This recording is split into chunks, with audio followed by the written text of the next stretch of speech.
الصلاۃ والسلام علیکہ یا رسول اللہ، الصلاۃ والسلام علیکہ یا حبیب اللہ، الصلاۃ والسلام علیکہ یا نبی اللہ، وعلی آلکہ واصحابکہ سیدی یا رسول اللہ صلی اللہ تعالی علیہ وسلم۔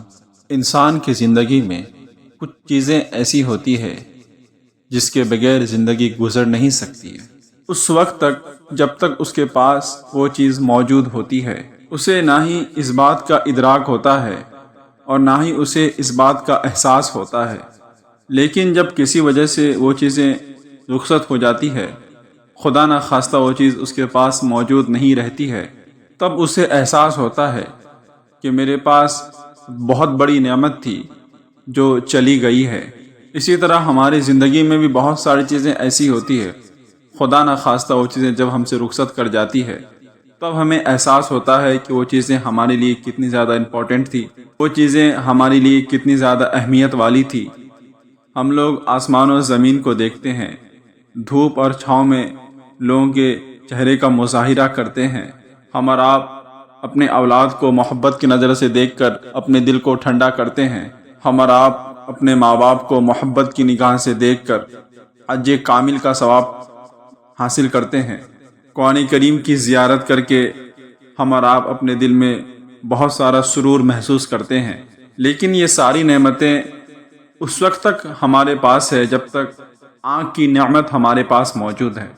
جب یہ رخصت ہو جاتی ہے نا، اگرچہ اتنی ساری نعمتوں میں سے یہ ایک نعمت ہے، اگر آنکھ نہیں ہے تو انسان کو اپنوں کا احساس نہیں ہوتا ہے۔ آنکھ نہ ہونے کی وجہ سے انسان اپنوں کے چہرے کو نہیں دیکھ پاتا ہے۔ کوئی بھی نعمت اگر ہم اور آپ کے پاس ہے تو تصور کریں، امیجن کریں کہ اگر وہ نعمت ہمارے پاس نہ ہو تو ہماری کیفیت کیا ہوگی۔ اگر وہ ہمارے پاس موجود نہ ہو تو ہمارا حال کیا ہوگا۔ یہ سانس ہے، ہم 2 مرتبہ اس کا استعمال کرتے ہیں، ایک مرتبہ اندر جاتی ہے اور دوسری مرتبہ یہ باہر جاتی ہے۔ اگر سانس اندر نہ جائے تو بھی بڑے مسئلے ہیں، اور اگر سانس اندر سے باہر نہ آئے تو بھی بڑے مسئلے ہیں۔ سانس کا اندر جانا اور باہر جانا یہ زندگی کا احساس ہے، اور اگر کبھی سانس اکھڑنے لگے، انسان کے سینے میں سانس اٹکنے لگے، ایک بہت بڑی آکسیجن ہے، پوری طرح سے انسان کو قید کر دیا جاتا ہے، اور وہ کہتا ہے کہ میرا تو سب کچھ کام کر رہا ہے، میرے ہاتھ کام کر رہے ہیں، میرے پیر کام کر رہے ہیں، میری آنکھیں کام کر رہی ہے، میرے جسم کے ہر اعضاء کام کر رہے ہیں، صرف سانس اکھڑ گئی ہے، سانس اٹک گئی ہے تو انسان یہ محسوس کرتا ہے میری ساری چیزیں سلامت ہونے کے باوجود بھی، محفوظ ہونے کے باوجود بھی کوئی کام کی نہیں ہے، بیکار ہے۔ ہم اور آپ کے پاس جتنی بھی نعمتیں ہیں، کبھی اگر ہم ان کو شمار کریں گے تو ہم اور آپ کہیں گے کہ آنکھ زیادہ ضروری ہے، کبھی ہم اور آپ کہیں گے کان زیادہ ضروری ہے، کبھی کہیں گے زبان زیادہ ضروری ہے، کبھی کہیں گے دل زیادہ ضروری ہے، کبھی کہیں گے روح زیادہ ضروری ہے۔ میں محبت برے الفاظ سے یہ کہنا چاہتا ہوں، ان تمام چیزوں کے بغیر ہمارا گزارا ہو سکتا ہے، لیکن رسول پاک کی غلامی کے بغیر گزارا نہیں ہو سکتا ہے، رسول پاک کی محبت کے بغیر گزارا نہیں ہو سکتا ہے۔ کیوں؟ اسی لیے کہ اگر نبی پاک صلی اللہ تعالی علیہ وسلم کی شفقت نہ ہو، نبی اعظم صلی اللہ تعالی علیہ وسلم کی رحمت نہ ہو۔ ابن القیم نے ایک جگہ کہا تھا کہ حضور نے ہمیں انسان بنایا ہے، نبی پاک صلی اللہ تعالی علیہ وسلم نے ہمیں انسانیت کے اسباق پڑھائے ہیں، اخلاقی رویے کیا ہوتے ہیں نبی پاک صلی اللہ تعالی علیہ وسلم نے ہمیں بتلائے ہیں۔ اگر نبی پاک صلی اللہ تعالی علیہ وسلم کا کرم نہ ہوتا تو انسان ایک دوسرے کو کاٹ کے کھاتا، انسان ایک دوسرے کا گوشت کھاتا۔ یہ نبی پاک صلی اللہ تعالی علیہ وسلم نے ہمیں بتایا ہے کہ زندگی کس طرح ہمیں گزارنا چاہیے دنیا میں رہ کے۔ نبی پاک صلی اللہ تعالی علیہ وسلم کا وجود نور ایک ایسی چیز ہے، اگر اس کو معاذ اللہ اس کائنات سے سائیڈ میں رکھ دیا جائے تو پھر اس کائنات کا کوئی وجود ہی نہیں ہوگا۔ حضرات محترم، اگر آپ پہلے امتیوں کے زندگی کا مطالعہ کر لیں، سورہ اعراف کو دیکھ لیں، اس میں بہت ساری چیزوں کا تذکرہ کر دیا گیا ہے، اور بھی بہت ساری جگہوں میں ذکر آیا ہے آپ اس کو پڑھ لیں، اس کو غور کر لیں کہ جب قومیں نہیں مانتی تھی اور انکار کرتی تھی تو اللہ رب العزت ان قوموں کو تباہ کر دیا کرتا تھا۔ اللہ رب العزت ان قوموں پر عذاب نازل کرتا تھا۔ ایک مقصد ہے جس مقصد کے تحت اللہ رب العزت نے انسان کو دنیا میں پیدا کیا ہے۔ وہ مقصد کیا ہے؟ وہ مقصد یہ ہے کہ اللہ رب العزت قرآن کریم میں ارشاد فرماتا ہے کہ وَمَا خَلَقْتُ الْجِنَّ وَالْإِنسَ إِلَّا لِيَعْبُدُونَ، کہ جن کو اور انسان کو اللہ رب العزت نے اپنی عبادت کے لیے پیدا کیا ہے۔ ہر زمانے کے نبی نے اپنے امتی کو یہ پیغام دیا کہ اللہ رب العزت کو مانو، توحید کو مانو، اللہ رب العزت کے عذاب سے ڈرو، گناہ نہ کرو۔ تو ان کے امتی نے اس چیز کو تسلیم نہیں کیا۔ امتی نے اللہ رب العزت کے حکم کی نافرمانی کی۔ جس مقصد کے لیے بنایا گیا تھا وہ اس مقصد کے پابند نہیں ہوئے، وہ اس مقصد پر عمل نہیں کیے۔ مثلا مثال کے طور پہ گھر میں اگر کوئی چیز بنائی جاتی ہے تو اس کا ایک مقصد ہوتا ہے۔ اگر ہم اپنے گھر پہ پنکھا لگاتے ہیں تو اس کا یہ مقصد ہوتا ہے کہ وہ ہمیں ہوا دے، ہم اس پنکھے سے ہوا حاصل کریں۔ اگر ہم اپنے آپ کو دیکھیں تو ہمارے جسم پہ بھی بہت ساری ایسی چیزیں فٹ ہے جس کا ایک مقصد ہے۔ جسم کے ہر ایک اعضاء مقصد سے خالی نہیں ہے۔ تو اسی طرح آپ سوچیں کہ اگر پنکھے کو بنایا گیا ہے اور پنکھا ہوا نہ دے تو کیا کوئی اسے فائدہ ہے؟ اس کو چھت سے اتار کے پھینک دیا جائے گا۔ اسی طرح ہمارے جسم کے جو اعضاء ہیں جن مقصد کے لیے ان کو بنایا گیا ہے، اگر وہ مقصد کو پورا نہ کرے تو یہ تو پھر کوئی کام کا ہی نہیں ہے، فضول ہے۔ اسی لیے جو مقصد تھا، جس مقصد کے لیے اللہ رب العزت نے پیدا کیا تھا، ان قوموں نے اس مقصد پر عمل نہیں کیا، اس مقصد کی خلاف ورزی کی، تو اللہ رب العزت نے اس پر عذاب نازل کیا، ان کو ہلاک کر دیا، ان کے وجود کو دنیا سے مٹا دیا۔ اللہ کے پیارے نبی صلی اللہ تعالی علیہ وسلم نے کفار مکہ کو، قریش کو، اہل عرب کو، عرب کے رہنے والے لوگوں کو یہ دعوت دی، وَدَاعِيًا إِلَى اللَّهِ بِإِذْنِهِ سِرَاجًا مُنِيرًا، تو ان لوگوں نے حضور کے دعوت کو ٹھکرا دیا۔ جب اللہ کے پیارے نبی صلی اللہ تعالی علیہ وسلم نے ان لوگوں کو عذاب سے ڈرایا، اسی لیے کہ حضور نذیر ہیں، تو ان لوگوں نے یہ کہا کہ اگر آپ کہتے ہیں کہ اللہ رب العزت کا ہم پر عذاب آئے گا تو پھر آپ عذاب کو لے کر آئیے۔ جب کوئی آدمی اپنے منہ سے کہتا ہے کہ مجھ کو ہلاک کر دیجئے، مجھ کو تباہ کر دیجئے، کبھی سامنے والا کمزور ہوتا ہے تو کچھ نہیں کر پاتا ہے، وہ خاموش ہو جاتا ہے۔ تو یاد رکھیں کئی دفعہ جو کمزور ہوتا ہے وہ کچھ نہیں کرتا ہے، لیکن وہ مہربان بڑا ہوتا ہے، بڑا مہربان ہوتا ہے، بڑا رحم کرنے والا ہوتا ہے۔ جب ان لوگوں نے کہا کہ آپ لائیے وہ عذاب جس عذاب کے بارے میں ہمیں آپ کہتے ہیں، تو اللہ رب العزت نے ارشاد فرمایا وَمَا كَانَ اللَّهُ لِيُعَذِّبَهُمْ وَأَنْتَ فِيهِمْ، اے محبوب رب کی یہ شان ہی نہیں ہے کہ ان پر عذاب دیا جائے اسی لیے کہ آپ ان کے ساتھ موجود ہیں۔ اے نبی اللہ کی یہ شان نہیں ہے کہ اللہ رب العزت ان پر عذاب دے اس حال میں، اس کیفیت میں کہ آپ ان کے ساتھ موجود ہیں، آپ ان کے ساتھ رہتے ہیں۔ اس بات کو سمجھنے کی کوشش کریں کہ کافروں کے درمیان اگر اللہ کے پیارے نبی صلی اللہ تعالی علیہ وسلم موجود ہیں تو اللہ رب العزت کا عذاب نازل نہیں ہوتا ہے۔ تو جب قیامت کے دن نبی پاک صلی اللہ تعالی علیہ وسلم مومنوں کے درمیان موجود ہوں گے، ایمان والوں کے درمیان موجود ہوں گے، اہل حق کے ساتھ موجود ہوں گے، جس کو کہتے ہیں قیامت حشر جس کا نام ہے، جس کو کہتے ہیں قیامت حشر جس کا نام ہے، تیرے دیوانوں کے لیے وہ دن تو جشن عام ہے۔ اسی لیے کہ نبی پاک صلی اللہ تعالی علیہ وسلم کی زیارت ہوگی، جب ان کی زیارت ہوگی تو ہمارے لیے جشن کا موقع ہوگا، ہمارے لیے خوشی کا وقت ہوگا۔ ہر نظر کانپ اٹھے گی محشر کے دن، خوف سے ہر کلیجہ دہل جائے گا، پھر اوڑھ کر کالی کملی وہ آ جائیں گے۔ تب کیا ہوگا؟ تب سارے محشر کا نقشہ بدل جائے گا۔ اسی لیے اے ایمان والو، نبی پاک صلی اللہ تعالی علیہ وسلم کے بغیر کوئی گزارا نہیں ہے، نبی پاک صلی اللہ تعالی علیہ وسلم کے بغیر ہمارا کوئی سہارا نہیں ہے۔ ہم کہاں جائیں سوائے نبی پاک صلی اللہ تعالی علیہ وسلم کے، سوائے اپنے محبوب کے ہم کہاں جائیں؟ اس لیے صحابہ کرام اس بات سے باخبر ہو گئے تھے کہ ہمیں کرنا کیا ہے۔ اور جو رازدار لوگ ہوتے ہیں نا، وہ دھیرے دھیرے راز کی باتیں لوگوں کو بتاتے ہیں۔ حضرت انس بن مالک نبی پاک صلی اللہ تعالی علیہ وسلم کی خدمت میں 10 سال آپ ان کی خدمت میں رہے۔ آپ نے قریب سے نبی پاک صلی اللہ تعالی علیہ وسلم کو دیکھا تھا۔ بہت ساری احادیث کریمہ آپ سے مروی ہے۔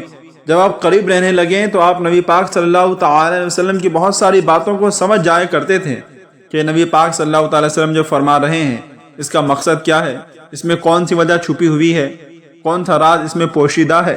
ترمذی میں موجود ہے کہ حضرت انس بن مالک رضی اللہ تعالی عنہ نے نبی پاک صلی اللہ تعالی علیہ وسلم سے پوچھا کہ یا رسول اللہ، یا حبیب اللہ، قیامت کے دن ہم آپ کو کہاں تلاش کریں گے یا رسول اللہ؟ بات تو یہ ہونی چاہیے کہ اعمال کیسے ٹھیک کیا جائے، معاملات کیسے کی جائے، عبادت کیسے کی جائے، جو ہمارے ذمے ڈیوٹی ہے اسے کیسے مکمل کیا جائے۔ تو انہوں نے عرض کیا یا رسول اللہ، قیامت کے دن ہم آپ کو کہاں تلاش کریں گے؟ تو نبی پاک صلی اللہ تعالی وسلم نے یہ نہیں فرمایا کہ تم اپنے اعمال کو درست کرو، تم اپنے عبادت کو درست کرو، بلکہ آپ نے مسکراتے ہوئے ارشاد فرمایا حوض کوثر کے پاس مجھے تلاش کرنا، میں وہاں مل جاؤں گا۔ عرض کیا یا رسول اللہ، وہاں کیا ہوگا؟ تو نبی پاک صلی اللہ تعالی علیہ وسلم نے ارشاد فرمایا کہ جب میری امت وہاں پیاسی آئے گی تو میں ان کو جام بھر بھر کے پلاؤں گا، میں ان کے پیاس کو بجھاؤں گا۔ طیبہ سے منگائی جاتی ہے، سینوں میں رچائی جاتی ہے، توحید کی مئی پیالوں سے نہیں نظروں سے پلائی جاتی ہے۔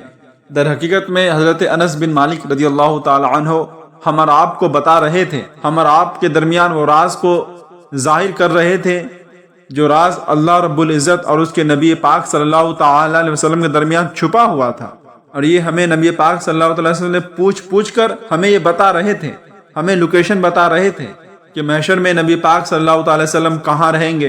پھر عرض کیا کہ یا رسول اللہ، یا حبیب اللہ، اگر وہاں ملاقات نہ ہوئی تو پیارے نبی صلی اللہ تعالی علیہ وسلم نے ارشاد فرمایا کہ پھر پل صراط میں آ جانا۔ پھر عرض کیا یا رسول اللہ، یا حبیب اللہ، وہاں کیا ہوگا؟ تو نبی پاک صلی اللہ تعالی علیہ وسلم نے ارشاد فرمایا کہ میری امت گزر رہی ہوگی، میں ان کے لیے دعا مانگتا ہوا وہاں نظر آؤں گا، میں ان کے لیے دعائیں مانگتا رہوں گا، رب سلم امتی، رب سلم امتی، اے رب کریم میرے امتی کو سلامتی سے گزار دے، تم وہاں آ جانا، میں تم کو وہاں مل جاؤں گا۔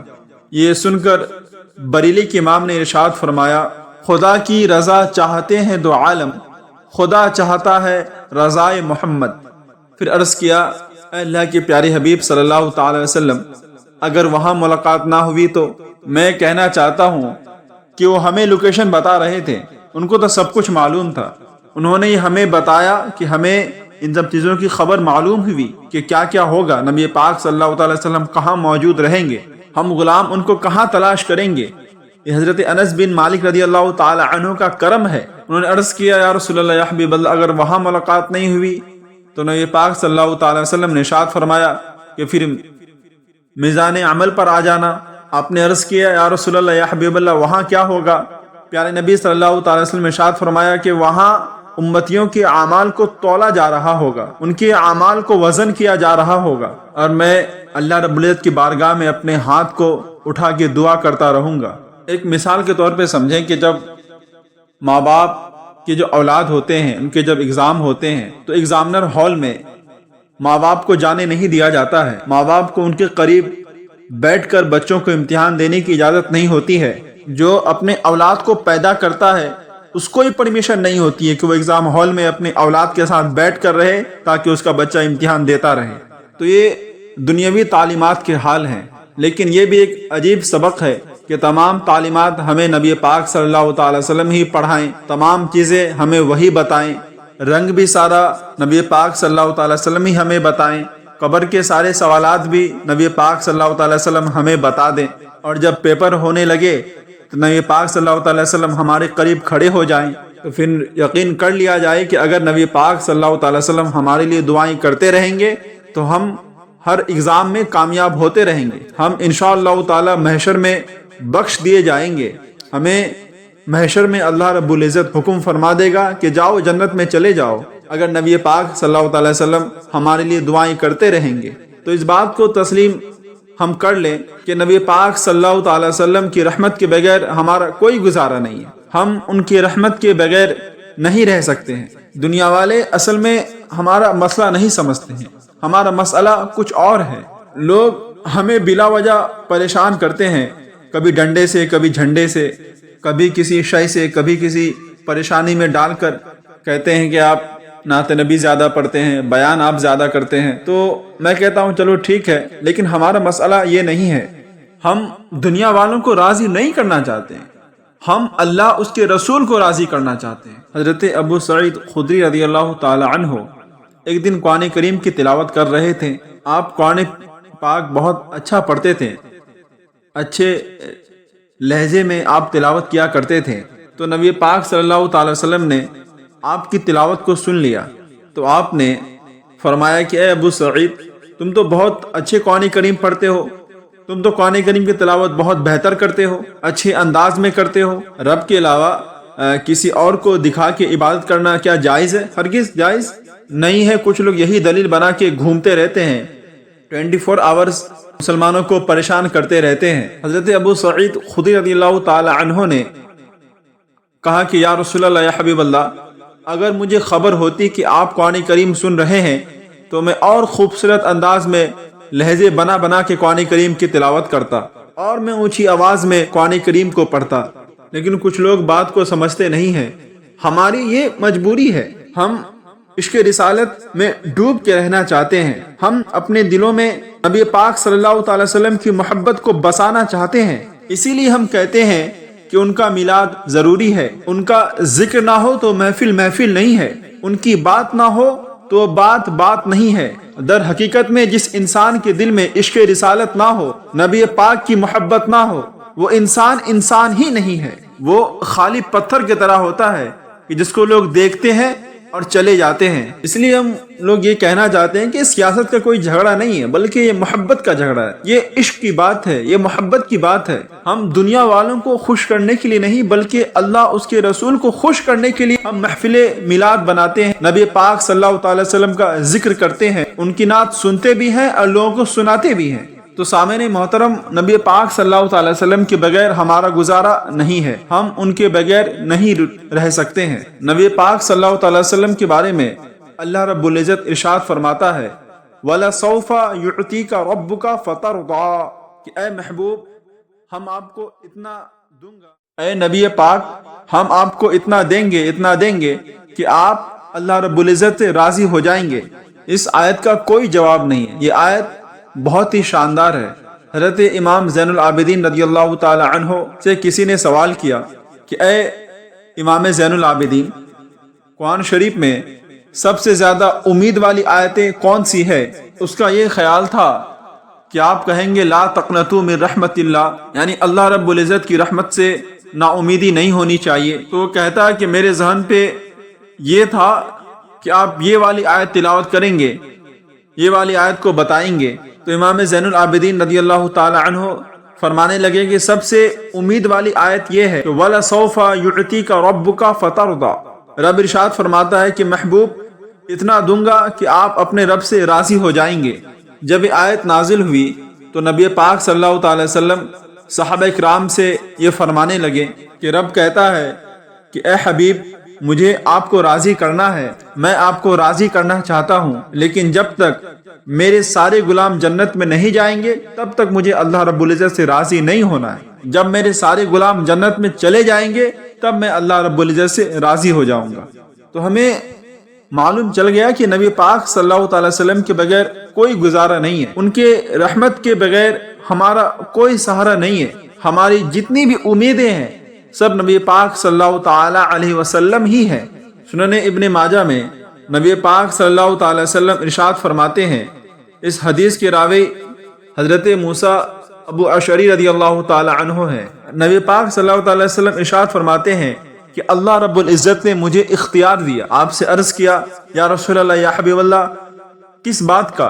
تو نبی پاک صلی اللہ تعالی وسلم نے ارشاد فرمایا، رب نے مجھے اختیار دیا کہ اگر میں چاہوں تو میری آدھی امت بغیر حساب و کتاب کے وہ جنت میں چلی جائے گی، کوئی ان سے حساب و کتاب نہیں کیا جائے گا، کوئی ان سے سوال و جواب نہیں کیا جائے گا، ڈائریکٹلی ان کو جنت میں داخل کر دیا جائے گا، جنت میں بھیج دیا جائے گا۔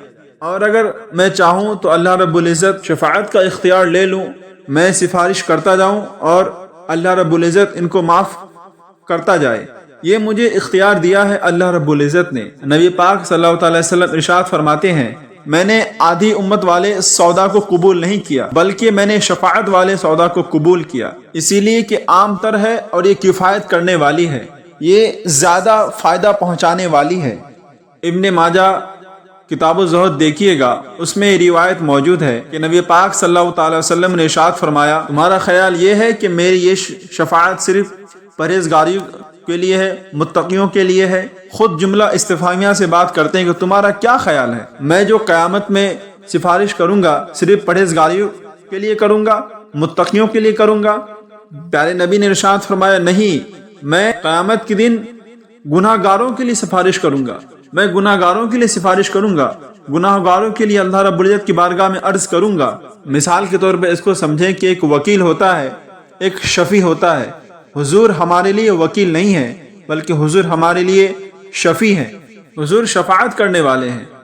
جو وکیل ہوتا ہے وہ جج صاحب سے یہ کہتا ہے کہ میں جس کا وکیل ہوں اس نے کوئی غلطی نہیں کی ہے، آپ اس کو معاف کر دیں۔ وکیل کا کام یہی ہوتا ہے۔ لیکن جو شفیع ہوتا ہے وہ کہتا ہے، مالک اس نے ساری گناہ کیے ہیں، اس نے ساری غلطیاں کی ہے، تو میرے آنے کی لاج رکھ اور اس کو معاف کر دے، اس کے گناہوں کو بخش دے۔ وکیل اور شفیع میں یہی فرق ہوتا ہے۔ جو شفیع ہوتا ہے وہ سارے گناہوں کو بتا کر شفاعت کرا کے لے کے چلا جاتا ہے، لیکن جو وکیل ہوتا ہے وہ سب کچھ بتاتا ہے، لے کے جاتا نہیں ہے جب تک جج صاحب فیصلہ نہ کر دیں۔ لیکن شفیع کے اندر یہ صلاحیت ہوتی ہے کہ اب بات کو کہتا بھی ہے اور ساتھ میں لے کے چلا بھی جاتا ہے۔ تو حضور ہمارے لیے شفیع ہیں، وہ حضور شفاعت کرانے والے ہیں۔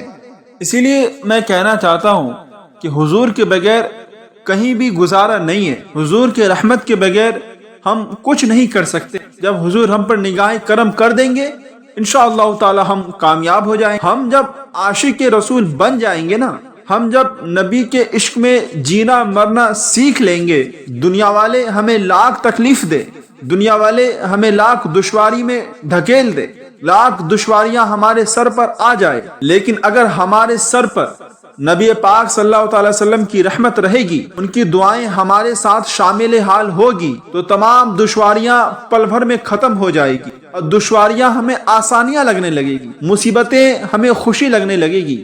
میں بڑے درد بھرے انداز میں یہ کہنا چاہتا ہوں کہ نبی پاک صلی اللہ تعالی وسلم کی محبت کے بغیر، ان کی رحمت کے بغیر ہمارا کوئی گزارا نہیں۔ ہماری زندگی نہیں ہے جب تک کہ ان کی رحمت ہماری زندگی میں شامل حال نہ ہو، ان کی محبت ہماری زندگی میں موجود نہ ہو۔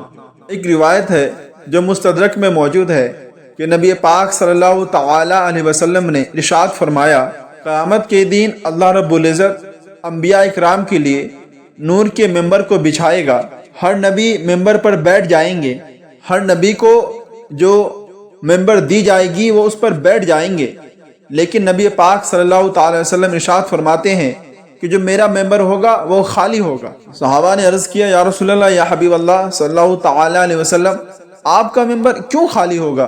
کیوں آپ اپنے ممبر پر موجود نہیں رہیں گے؟ پیارے نبی صلی اللہ تعالی وسلم ارشاد فرماتے ہیں کہ میں ممبر چھوڑ کر اللہ رب العزت کی بارگاہ میں کھڑا ہو جاؤں گا، اس ڈر سے کھڑا ہو جاؤں گا کہ کہیں ایسا نہ ہو کہ میں جنت میں چلا جاؤں اور میری امت وہ رہ جائے۔ میں اپنے امتی کی سفارش کروں گا اور اللہ رب العزت میری سفارش کو قبول فرمائے گا۔ آپ فرماتے ہیں کہ میں اتنی سفارش کروں گا کہ جہنم کا دروغہ مجھ سے کہے گا، اے محبوب پاک، یہ تو کمال ہو گیا ہے کہ آپ نے اپنا کوئی غلام دوزخ میں رہنے نہیں دیا ہے، کوئی بھی آپ کا چاہنے والا، آپ کا ماننے والا دوزخ میں موجود نہیں ہے، سب کو آپ نے جنت میں بھیج دیا۔ کسی کہنے والے نے بڑا خوب کہا ہے کہ قیامت کا جو دن ہوگا نا، یہ ایسا دن ہوگا جس دن ہم نبی پاک صلی اللہ علیہ وسلم کی بارگاہ میں حاضر ہوں گے تو ہمیں یہ چیز سمجھ میں آ جائے گی، ہم اس چیز کو سمجھ لیں گے کہ دنیا میں ہم نے کئی دوستیاں کی تھی، کئی لوگوں سے دوستی کی تھی، لیکن وہ دوستی جھوٹی تھی، اس میں کوئی سچائی نہیں تھی۔ ہم نے کئی لوگوں سے محبت کیا تھا لیکن وہ محبت دنیا تک ہی رہ گئی۔ ہم نے اپنے دوستوں کے لیے اپنے ماں باپ کو چھوڑ دیا تھا، ہم نے اپنی محبت کے لیے اپنے گھر والوں کو چھوڑ دیا تھا، ہم نے اپنے اولادوں کو چھوڑ دیا تھا، ہم نے اپنے دوستوں کے لیے بیوی کو گھر سے الگ کر دیا تھا، اس کے ساتھ برا سلوک کیا تھا، لیکن وہ تمام چیزیں جھوٹی تھی، اس کی کوئی حقیقت نہیں تھی۔